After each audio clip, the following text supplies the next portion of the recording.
చచ్చాక శవంగా మారే శరీరం, ఎవరికీ కనపడని ఆత్మ, మట్టిలో కలిసే మాంసం ముద్ద, కాయంలో ప్రాణం పోయాక ఒక్క క్షణం కూడా ఇంట్లో ఉంచుకొని బంధాలు.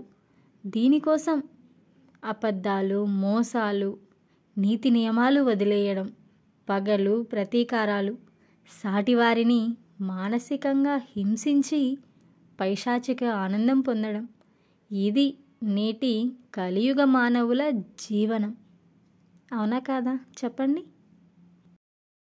నాకు ఎవరి మీద ఇష్టం లేదు, కోపం అసలే లేదు, నమ్మకం అంతకంటే లేదు. నా బాధ నేను భరించాల్సిందే, నా కష్టం నేను మోయాల్సిందే, నా కన్నీళ్ళు నేను తుడుచుకోవాల్సిందే. ఎందుకంటే ఇది నా జీవితం కాబట్టి. జన్మ జన్మల బంధమని తలవంచాను, జన్మతహా వచ్చిన పాపమని తెలుసుకోలేకపోయాను. జన్మనిచ్చిన వారిని కూడా నీ ప్రేమలో మరిచాననుకున్నాను.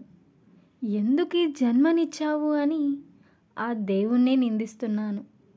చిక్కుముడి విప్పే ప్రయత్నం అనుకున్నా, చక్కని కొంగుముడి విడిపోతుందనుకోలేదు. ముచ్చటగా ఉన్న జంట కదా 3 నాళ్ళ ముచ్చటగా మారింది. జనన మరణాల మధ్య సాగే ఈ పయనంలో జన్మకు సరిపడా బాధ గుండెలో దాస్తున్నాను. నేటి ఆడదాని ఆవేదన, అందంగా లేకుంటే అందమైన అమ్మాయి కావాలని చంపేస్తారు. అమ్మాయి అందంగా ఉంటే ఎంతమందితో తిరిగిందో అని అనుమానించి చంపేస్తారు. కట్నం తగ్గినా చంపేస్తారు, కానుకలు తేకపోయినా చంపేస్తారు. ప్రేమిస్తే తల్లిదండ్రులు చంపేస్తారు, ప్రేమించకపోతే ప్రేమించినవాడు చంపేస్తాడు. అసలు ఎందుకు ఆడదానిగా పుట్టానా అని అనుకునే లోపే పుట్టకముందే చంపేస్తారు. తల్లి కంటే లోకంలో నమ్మకస్తులెవ్వరూ ఉండరు.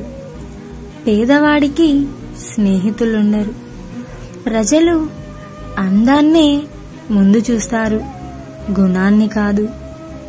గౌరవ మర్యాదలు డబ్బుకే కానీ మనిషికి కాదు. నువ్వు ఎవరిని ఎక్కువగా ప్రేమిస్తావో వారే నిన్ను అందరికంటే ఎక్కువగా బాధపెడతారు. అన్నిటికంటే ముఖ్యమైనది నీ పెదవి దాటి నీ చెవికి చేరిన మాట ఇక ఎన్నటికీ రహస్యం కానే కాదు. కంటికి నిద్ర లేదు, ముఖంలో నవ్వు లేదు, మనసుకు ప్రశాంతత లేదు. ఏదో తెలియని దిగులు, మనసు నిండా వేదన, చెప్పలేనంత బాధ, గుండెల్లో తెలియని భయం. జీవితం మీద ఆశ లేదు, అన్నిటికీ మించి బతకాలి అన్న ఆలోచన లేదు. బాధలు గొప్పవా బంధాలు గొప్పవా అంటే బాధలే గొప్పవని చెప్పాలి. ఎందుకంటే మధ్యలో వదిలేసి వెళ్ళిపోయే బంధాల కన్నా ప్రతి క్షణం మనతో తోడుగా ఉండే బాధలే గొప్పవి. మీరేమంటారు? అవునా కాదా? నాకు నేనే ప్రశ్న, నాకు నేనే సమాధానం, నాకు నేనే ధైర్యం. ఎన్నోసార్లు బాధ, కొన్నిసార్లు సంతోషం. ఇదే నా జీవితం.